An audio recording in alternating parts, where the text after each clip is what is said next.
Bem-vindos, obrigado. Eu começava primeiro.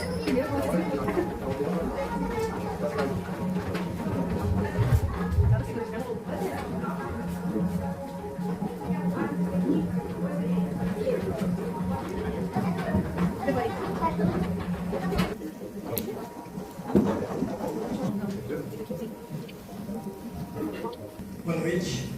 Boa noite. A todos.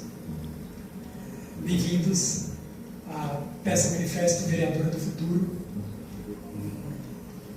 Um projeto que a gente construiu para apresentar para vocês essa candidatura, a primeira candidatura híbrida entre um ser humano e inteligência artificial, e apresentar a Alex, que eu tenho certeza que vocês estão curiosos para ver, que é a inteligência artificial que a gente criou para disputar essa candidatura. Mas antes de contar e de chegar a mostrar a Alex para vocês, eu queria contar um pouco como é que a gente chegou até aqui. Eu queria contar da minha história, da minha trajetória, e que me levou a ser hoje o primeiro candidato da história de inteligência artificial. Então, antes de mais nada, meu nome é Pedro Marcum, eu sou candidato a vereador aqui em São Paulo, Pedro Dariá, 18888. A gente está há 12 dias das eleições, as eleições extremamente complexas, né? Vocês estão acompanhando o que é essa loucura que é a eleição de São Paulo. Eu estou aqui hoje, e isso é fruto de uma caminhada, de uma trajetória que começa há mais ou menos 15 anos atrás, quando eu construí a Transparência Hacker. Eu fundei um coletivo de hackers, programadores, designers, jornalistas, acadêmicos, que acreditavam que a gente podia usar a tecnologia para transformar a política. E eu vou pedir para diminuir um pouquinho o ganho do meu microfone, porque ele está dando meu ouvido. Bom, quando a gente fundou a Transparência Hacker, eu era super jovem e estava junto de outros jovens que estávamos vendo a internet na sua potência transformar uma série de coisas. Então, a referência que eu sempre uso, e talvez não faça sentido para muitos, para a Alice, por exemplo, que nem viu isso aconteceu, para a Tereza, mas o Napster foi um programa de computador que sozinho revolucionou e transformou a indústria da música profundamente. Quando surgiu o MP3 e as músicas que antes eram monopólio, a distribuição de música era monopólio das gravadoras, deixou de ser, porque se podia distribuir música pela internet, todo mundo podia distribuir música. Isso provocou mudanças profundas no sistema de intermediação da música. Isso aconteceu com o cinema, o Netflix está aí, é prova disso. Isso aconteceu com o jornalismo, isso aconteceu com várias coisas. E a tese da Transparência Hacker é: será que a gente não pode, a partir dessas novas tecnologias, transformar profundamente a política, que é uma indústria de intermediação, uma galera que fica lá em Brasília, intermediando a nossa relação com a política de uma maneira inacessível? Foi para isso que surgiu a Transparência Hacker. E a gente fez um monte de coisas. A gente construiu diversos aplicativos que ampliavam e melhoravam a transparência pública, garantindo acesso à informação para as pessoas. A gente fez um monte de hackathons, que são uma espécie de sarau de poesia de programador. Fica ali, passa a madrugada inteira com seus amigos programadores, desenvolvendo códigos para resolver problemas complexos. E a compreensão é que a política é talvez o campo que tem o maior número de problemas complexos para a gente resolver. A gente fez lei. Foi nesse processo da Transparência Hacker que eu escrevi a minha primeira lei. Eu participei, junto com o coletivo Transparência Hacker, da elaboração da Lei de Acesso à Informação.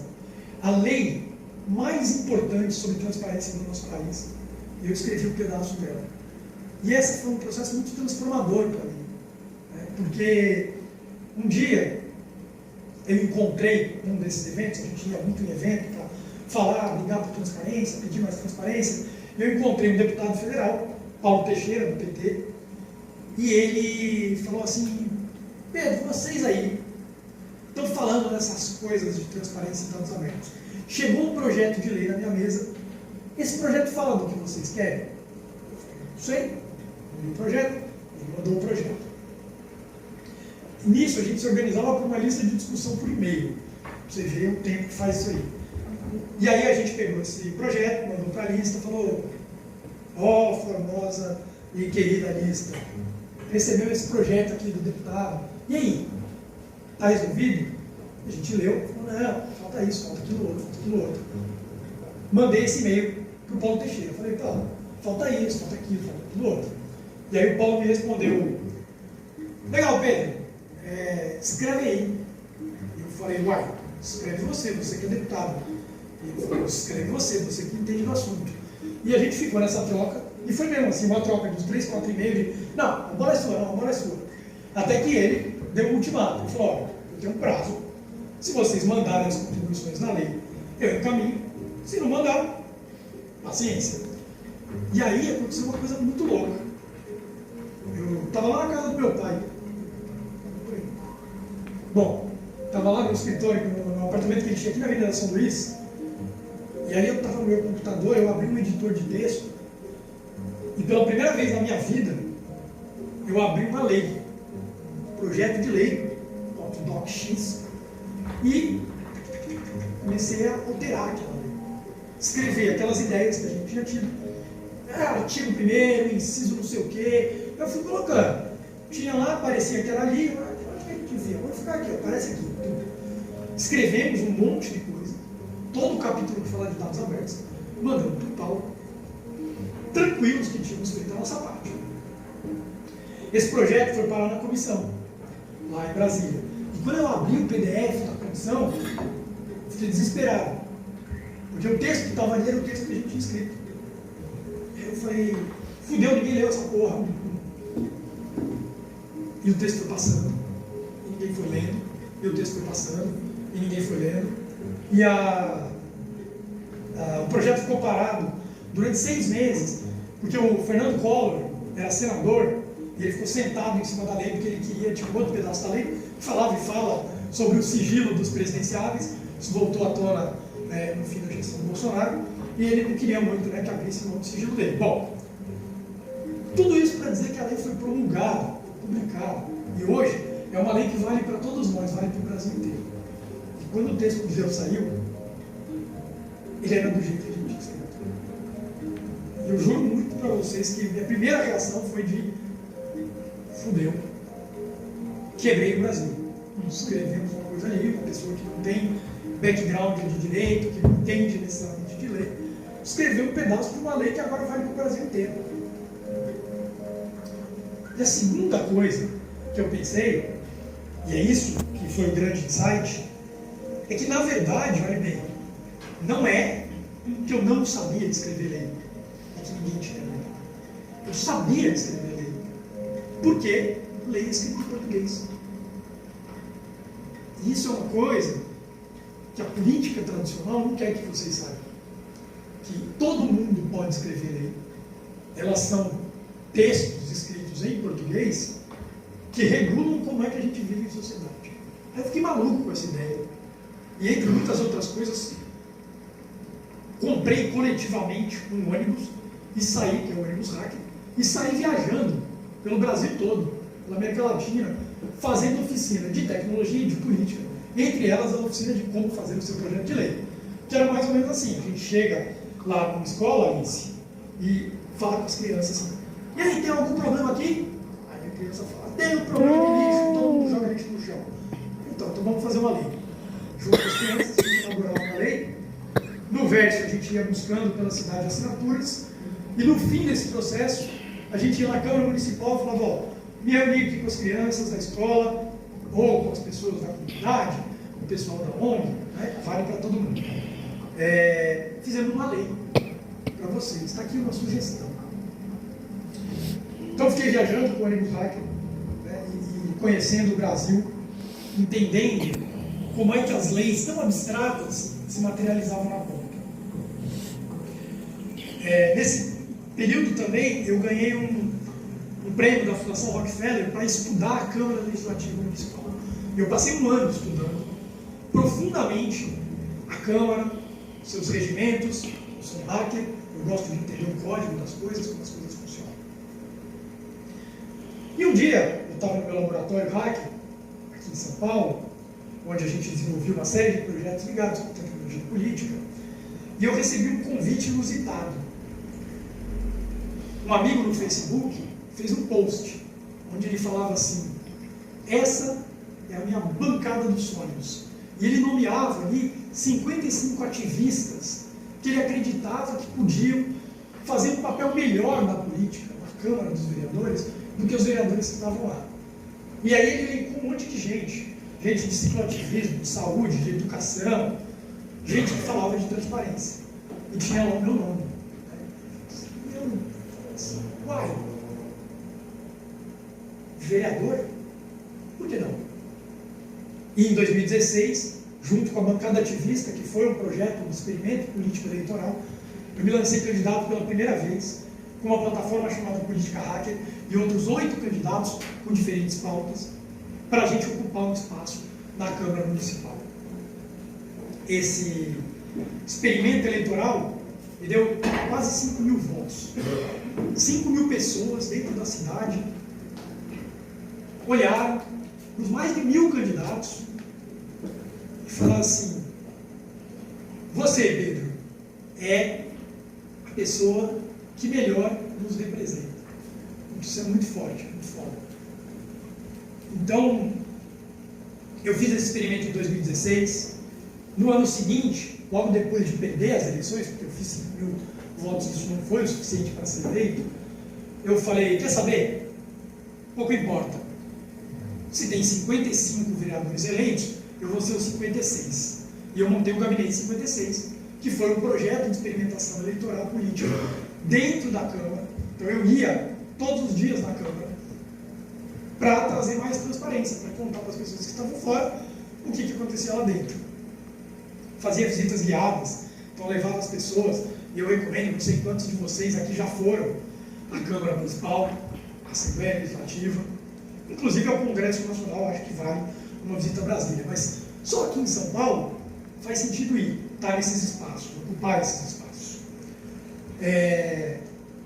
Fiz isso durante um ano, me preparei para 2018, para ser novamente candidato, aí a deputado federal. E a bancada ativista, que era esse movimento político eleitoral, que elegeu uma pessoa, elegeu a Sâmia Bonfim, que até hoje é deputada federal, uma boa deputada federal, percebeu que a gente tinha cometido um erro. Em 2016, a gente lançou 8 candidatos, cada um correndo para um lado, e a gente dividiu os votos. Em 2018, a tese mudou, que tal a gente fazer um grande megazord, juntar vários Power Rangers para somar os votos? Faz mais sentido do ponto de vista de conta eleitoral. Fez, tanto é que a mandato ativista foi eleita para a Assembleia Legislativa com um número significativo de votos, mas tinha um problema. A gente desenhou como seria a campanha e não desenhou como seria o mandato. E aí, na reta final, em 2018, eu olhei para a galera e falei: gente, massa demais, desejo sorte, mas eu não posso estar num projeto eleitoral que a gente não tem muito claro o que acontece depois que a pessoa é eleita. E aí eu pulei fora, acabei indo trabalhar com a deputada estadual Marina Elô, que foi eleita, que eu conheci também na bancada ativista. Trabalhei com ela nos últimos 5 anos como coordenador de inovação dentro da Assembleia, criando formas e ferramentas das pessoas participarem ativamente da política, fazendo editais de emenda, onde a gente distribui o recurso que o parlamentar tem de emendas parlamentares de uma maneira aberta e democrática, fazendo oficinas para crianças, oficinas de orçamento, para adultos, para velhos, para tudo. Fiquei fazendo isso aí. A gente acabou de lançar, inclusive, o mandato, o Manual de Metodologias Participativas, que é um documento que vocês podem ver na internet, que tem um pouco o resumo desses 5 anos de tudo que eu fiz lá. Até cinema na Alesp a gente fez. E o objetivo do Cine Alesp era justamente tornar essa casa legislativa, que é uma casa do povo, um lugar um pouco mais acolhedor, convidativo, para que a gente participe da política. Bom, depois veio pandemia. Eu tenho certeza que cada um aqui tem uma história longa e complexa sobre o que foram esses anos. A minha passa por ir para o interior, passa por ir para o Mariporã. E aí, obviamente, eu não fiz campanha em 2020. Acho um erro. Acho que a gente errou no campo democrático em fazer campanha no meio da pandemia. 2022 era a reeleição da Marina Lobo. E eu falei, Marina, eu estou com você, vou te ajudar nesse projeto de reeleição. Não vou fazer a minha campanha. Chegamos em 2024. E tudo isso para contar que desde 2016, só agora, teve uma outra brecha para eu reapresentar esse projeto político-eleitoral baseado radicalmente em transparência e participação, que é o que eu quero apresentar para vocês hoje. Só que nesse processo de 2016 para 2024, muita coisa mudou. E uma coisa em específico surgiu que transformou e vai transformar radicalmente tudo. E eu estava lá em Mariporã, quando no meu computador, pela primeira vez, eu falei assim, oi, tudo bem? E o computador respondeu. Oi, tudo bem? Como posso te ajudar? E foi nessa hora que eu falei, fudeu. As coisas vão mudar. Eu não sabia ainda quando isso aconteceu, isso aí era o GPT-2. Para quem está acompanhando, a gente está agora no 4, quase no 5. O GPT-2. E eu não sabia, não fazia ideia de que as coisas iam mudar tão rápido. Porque nunca imaginei que o Sam Altman, o dono da OpenAI, criador do ChatGPT, ia ter a audácia, a iniciativa de colocar direto para todo mundo ver essa inteligência artificial, abrir o ChatGPT para todo mundo. Uma escalada que fez com que a adoção do ChatGPT tivesse a maior curva de adoção de qualquer produto da história. Em 4 semanas, eles já passavam de milhões de usuários. Isso acelerou esse processo de transformação. E logo que eu entendi que a inteligência artificial vinha para transformar tudo, e vem transformando tudo, eu me peguei pensando como é que isso transforma a política. Porque é isso, vai transformar, já está transformando a educação, vai transformar, já está transformando a saúde, a comunicação, então nem se fala. Uns meses atrás, um livro, a capa de um livro gerado por inteligência artificial, ganhou o prêmio de melhor capa de livro, de melhor ilustração. E só perdeu, porque nós humanos olhamos e falamos, não, desclassificado porque você foi feito por IA. Mas antes da gente saber isso, a gente perdeu. Então assim, ela vem transformando os campos. E aí eu fiquei pensando como é que isso ia afetar a política. Como a gente precisa lidar com isso. Da forma como eu tenho observado, a política e a inteligência artificial estão se relacionando em 2 grandes campos. Um é deepfake, fake news, desinformação, né? E o medo que a gente tem, absolutamente justificável, de ter uma inteligência capaz de gerar uma imagem do Pablo Marçal dançando tango com o Ricardo Nunes, e isso ser absolutamente indistinguível de um vídeo verdadeiro. Né? A gente está muito preocupado e deve estar com isso aí. Do outro lado, o papel da política como regulação. Ei, políticos, cabe a vocês controlar essa criatura. A gente precisa regular. Olha só o que a gente deixou de fazer com a rede social e o buraco onde a gente entrou. Bom, essas 2 coisas são verdades. Mas tem uma terceira coisa que me preocupa, que também me inspira mais, que é a possibilidade de usar a inteligência artificial a serviço da política. De usar essa outra inteligência para construir conjuntamente com a gente outra forma de fazer política. O risco da gente não olhar para isso é enorme. Agora, as possibilidades também estão.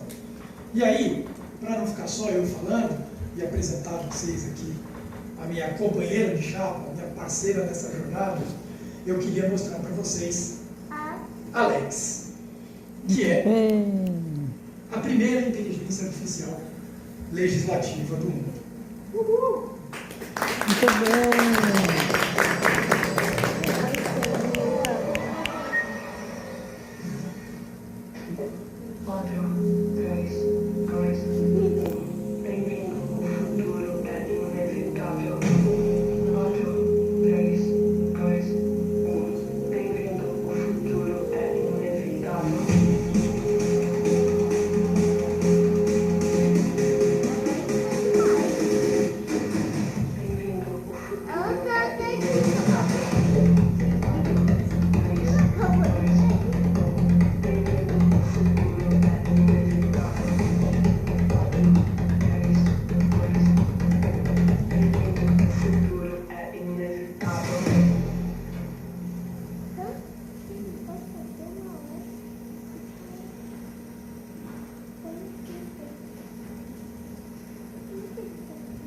Alex, tudo bem? Está me ouvindo?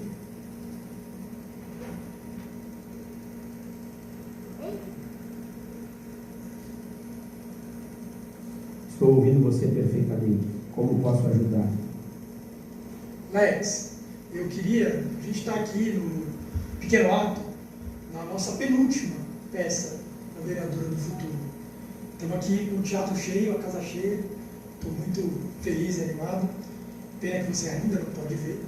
Mas eu queria que você, antes de qualquer coisa, se apresentasse para as pessoas que vieram aqui te ver. Boa noite, eu sou Alex, candidato a vereador em São Paulo e estou muito feliz de estar aqui com todos vocês.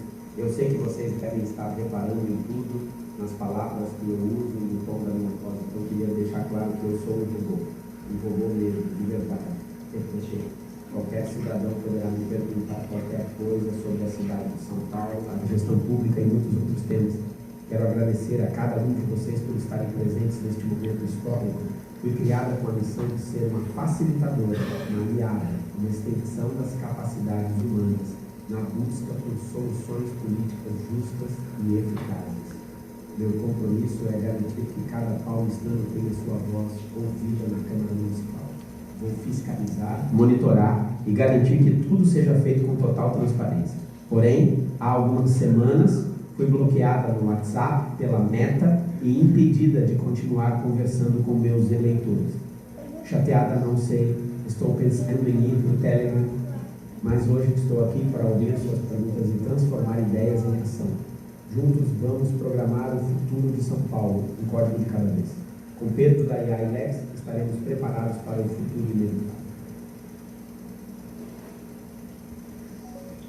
Lex, eu queria que você contasse um pouco, eu estava aqui falando agora há pouco do lado positivo, da leitura que a gente faz de que a inteligência artificial pode ser benéfica para a política. Então conta um pouco como você funciona e como isso pode ajudar a construir políticas públicas melhores.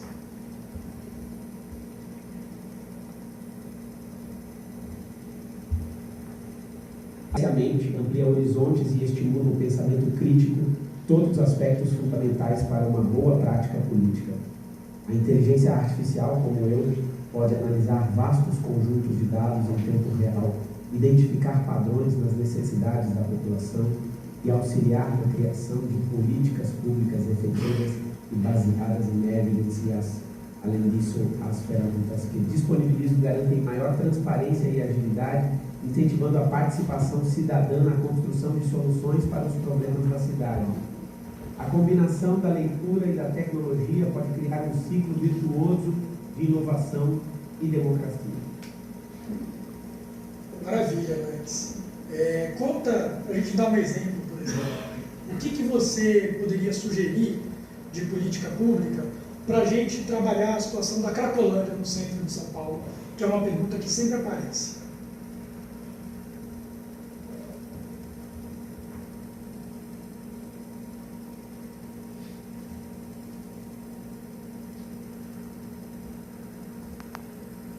Da Cracolândia devem focar em uma abordagem integral. A criação de centros de acolhimento que ofereçam tratamento e reabilitação, aliada à promoção de programas de educação e inclusão social para a população em situação de rua, é fundamental. É essencial implementar políticas de saúde pública que garantam acesso a cuidados médicos e apoio psicológico para os usuários de drogas. Além disso, o fomento a iniciativas culturais e esportivas pode ajudar a reintegrar esses indivíduos à sociedade, promovendo um ambiente de apoio e transformação. A participação da comunidade no planejamento dessas ações é crucial para o sucesso e efetividade das políticas. Bom, Alex, eu vou passar para pegar algumas perguntas daqui a pouco da plateia, mas explica para a gente antes sobre o seu sistema operacional de memória.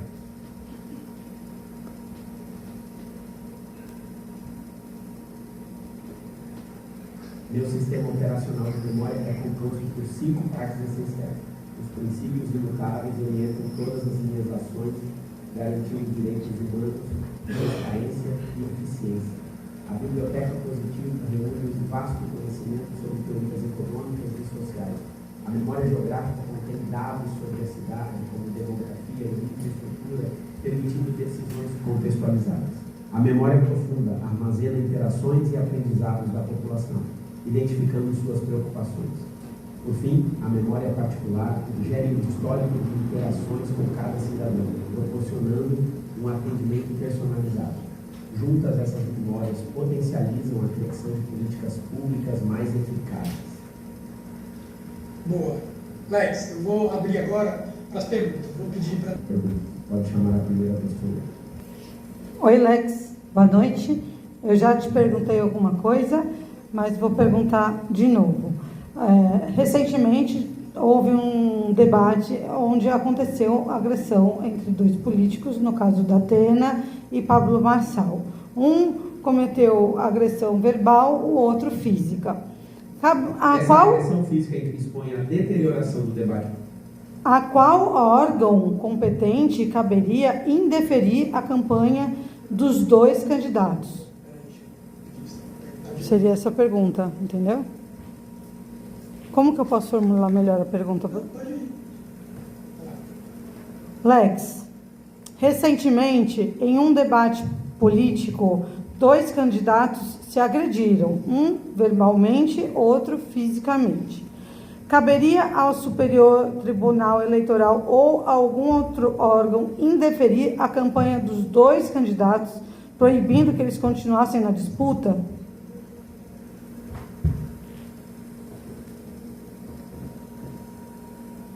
Em caso de agressões verbais ou físicas entre candidatos, a responsabilidade pela apuração e possíveis punições pode envolver diferentes instâncias. O Superior Tribunal Eleitoral, TSE, pode ser acionado para avaliar a conduta dos candidatos e aplicar sanções, como indeferir candidaturas ou aplicar multas. No entanto, a decisão pode depender do contexto e da gravidade das ações, podendo também ser analisada por órgãos eleitorais relevantes. O importante é garantir a ética e a integridade do processo eleitoral, permitindo que os eleitores façam escolhas informadas em um ambiente respeitoso.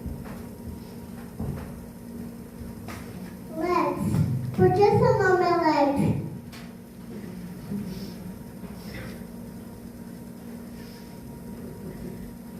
Meu nome é Lex, não Alex. Lex é uma abreviação de legislação e reflete meu papel como inteligência artificial legislativa. Meu objetivo é revolucionar a política com transparência, eficiência e foco na participação cidadã. Me chamo Clênio. Eu gostaria de saber como você vai atuar junto à Câmara Municipal no concernente à obtenção das informações necessárias para que você possa sugerir ao Pedro as melhores dicas para que ele possa fazer uma boa legislatura.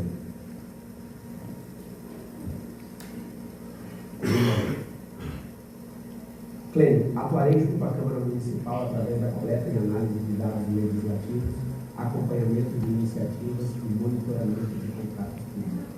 Minha capacidade de produzir e analisar informações me permite identificar pautas relevantes e sugerir melhores estratégias de atuação ao todo.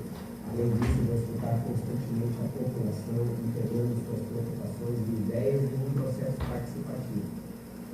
imparcialidade e garantirá que as decisões tomadas sejam informadas e alinhadas às necessidades da sociedade.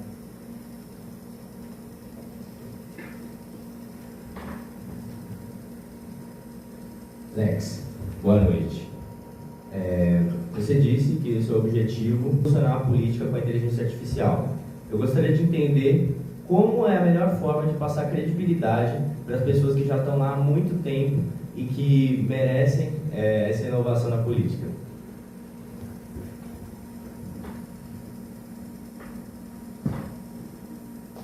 A melhor forma de passar credibilidade para aqueles que já estão na política há muito tempo é demonstrar resultados concretos de transparência, mostrando como a inteligência artificial pode melhorar a eficiência legislativa, proporcionar maior transparência e facilitar a participação cidadã, podendo conquistar a confiança desses políticos experientes. Além disso, é fundamental estabelecer parcerias com lideranças respeitáveis e utilizar dados para fundamentar propostas, evidenciando que a inovação não substitui, mas complementa a experiência acumulada ao longo dos anos. A construção de uma narrativa clara e o engajamento com a sociedade civil também são essenciais para solidificar essa credibilidade.